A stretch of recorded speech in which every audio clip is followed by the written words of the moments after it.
how to create CashApp account. Well, hi everyone, and this is Login Science. Today in this video I'm going to show you the step-by-step process on how you can create your CashApp account on your device. So please make sure to follow these steps till the end. Well, the very first step is you have to download the application CashApp. You can easily get this application from Play Store or an App Store. Once you have installed this application, click on Open. You will be landing on this page.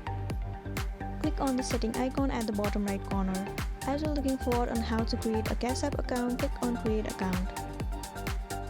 Here, firstly, you have to enter one of your email address. You can enter your Google account. After entering your email address, you have to create one password for your CashApp account. The password you create should be matched with the requirements. After you are done, you need to re-enter your password here again. And then click on Create Account.